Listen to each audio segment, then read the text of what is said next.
பொதுவா இந்த கைகள்லயே கிட்டத்தட்ட ஒரு 7 விதமான இந்த கை அமைப்புகள் இருக்கு.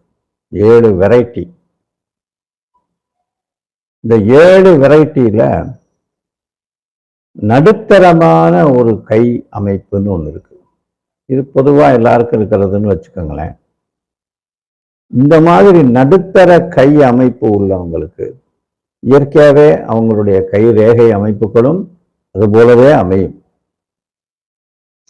ஒரு ஹெரிடிட்டின்னு சொல்றோம்ல, அந்த மாதிரி நடுத்தர கைக்கான ஒரு ஹெரிடிட்டி, ஒரு அப்ராக்சிமேட்டா சில விஷயங்கள் அந்த ரேகைகள் அவங்களுக்கு பலமா அமையும்.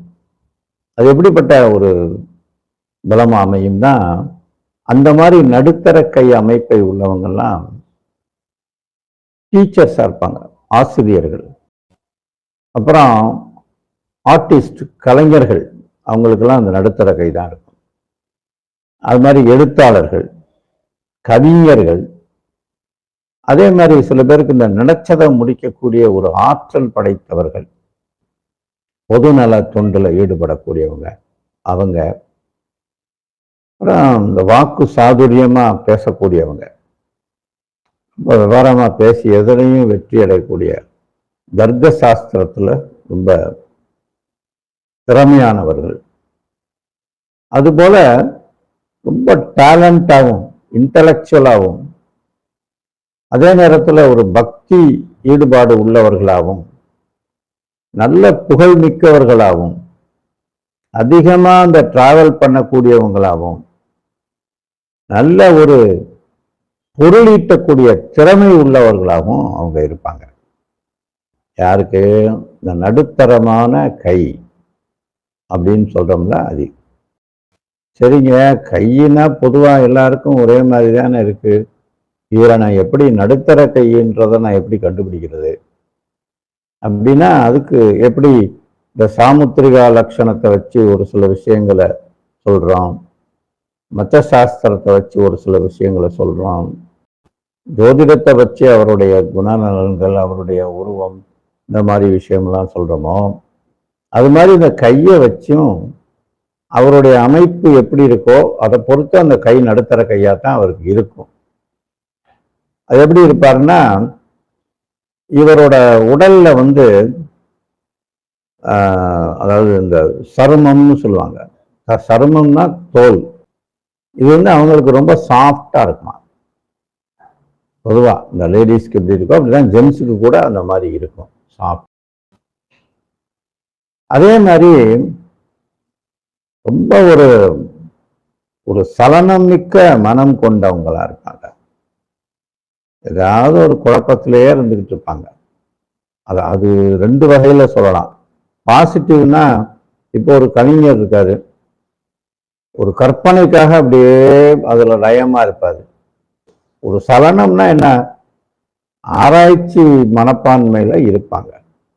அது ஆசிரியர்களா இருந்தாலும் சரி, கலைஞர்களா இருந்தாலும் சரி, எழுத்தாளர்களா இருந்தாலும் சரி, இவங்களுக்கெல்லாம் கற்பனை வளமும் சேர்ந்து இருக்கும்.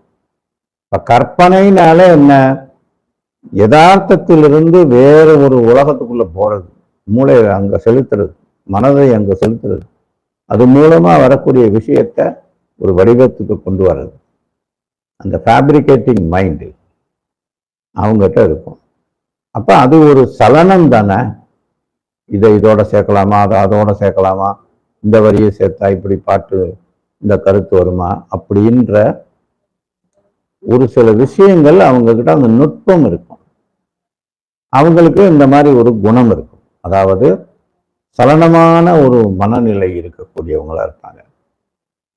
அதே மாதிரி இந்த கை விரல்களை அப்படி நீட்டி அப்படி மடக்கி அழுத்தி பார்த்தால் நடுத்தரமானதாக காணலாம். கை அப்படி மடக்கும் போது சில பேருக்கு பார்த்தீங்கன்னா எப்படி மடங்குதுன்னா, இப்போ சில பேருக்கு இப்படி மடங்கும், சில பேருக்கு இப்படி ஃபுல்லாக மடக்க முடியாது, சில பேருக்கு ரொம்ப இதாக மடங்கும். அந்த மாதிரி இருக்கிறதுல இந்த நடுத்தர கைன்றதையும் கண்டுபிடிக்கலாம். இந்த கை நல்லா உப்பி ஒரு சதைப்பற்றோட இருக்கும், அப்படி சாஃப்டா இருக்கும். அப்படி தொட்டிங்கன்னா சாஃப்டா இருக்கும். விரல்கள்லாம் வந்து நல்லா இந்த நீள நீளமா இல்லாம நல்லா உருட்சியா இருக்கும். உள்ளங்கையில வந்து அதிக ரேகை தென்படாது. பொதுவா இந்த நடுத்தர கைக்காரவங்களுக்கு கையில ரேகை ஜாஸ்தி இருக்காது. ஒரு 4 ரேகை இருக்கும், அவ்வளவுதான். சில பேருக்கு பார்த்தீங்கன்னா ரேகையா இருக்கும், கையில ஒரு 1000 ரேகை இருக்கும். அவ்வளவு குழப்பம் இருக்கும்னு அர்த்தம் அவருக்கு. இந்த ரேகைகள் கொஞ்சம் கரெக்டா அளவோட இருக்கும். அவரெல்லாம் அந்த கை நல்லா உப்பி இருக்கும். சுருக்கமா என்ன சொல்றாங்கன்னா, ஒரு விஐபி கை மாதிரி இருக்கும். அவருக்கு நீங்க கை கொடுத்தீங்கன்னா அவர் கை ஒரு சாஃப்டா ஒரு மிருதுவா இருக்கும், பஞ்சு மாதிரி இருக்கும். அப்படி அந்த மாதிரி சில சமயம் வந்து அவங்களோட வாக்கு பளிச்சிடும். அந்த மாதிரி கை உள்ளவங்களுக்கு வாக்கு பளிச்சிடும். நல்ல ஒரு பொறுப்பு, இந்த மாதிரி புத்தி, இதெல்லாம் வந்து ஒரு விசேஷமா இருக்காது. ஆனா அதே நேரத்துல, அதாவது இந்த அர்த்தத்தை நம்ம எப்படி புரிஞ்சுக்கணும்னா, யதார்த்த வாழ்க்கையில் இருக்கிறவர். இப்போ ஒரு கவிஞர் இருக்காரு, அவரோட மனைவிகிட்ட போய் கேட்டீங்கன்னா அவர் என்ன சொல்லுவாங்க? ஆமா, அவர் அந்த காபி டம்ளரை குடிச்ச இடத்துல வச்சுட்டு போயிடாரு, நான் தான் போய் எடுக்கணும், அதை அப்படியே போட்டு வச்சுறாரு, இதை இப்படியே செஞ்சு வச்சுருவாருன்னு குறையா சொல்லுவாங்க. காரணம் என்னன்னா, இவருடைய தீவிரம் முழுக்க அந்த அந்த தொழில் ரீதியான அந்த ஈடுபாட்டில் இருக்குமே ஒழிய, இவருடைய ஆர்வம் முழுவதும் அதுல இருக்கும். அதனால அவங்க அந்த குறைய சொல்லுவாங்க. அந்த மாதிரி மாணவர்களும் அந்த மாதிரி சொல்லுவாங்க. இப்படி ஒரு சில விஷயங்கள் வந்து அவர் பொறுப்பில்லாத மாதிரி இருக்கும். பட் ரொம்ப திறமையான ஒரு நபர் தான் வச்சுக்கோங்களேன். நடுத்தரமான கை அமைப்பு உள்ளவங்க ஓரளவுக்கு நாட் பேடுன்னு சொல்லலாம்.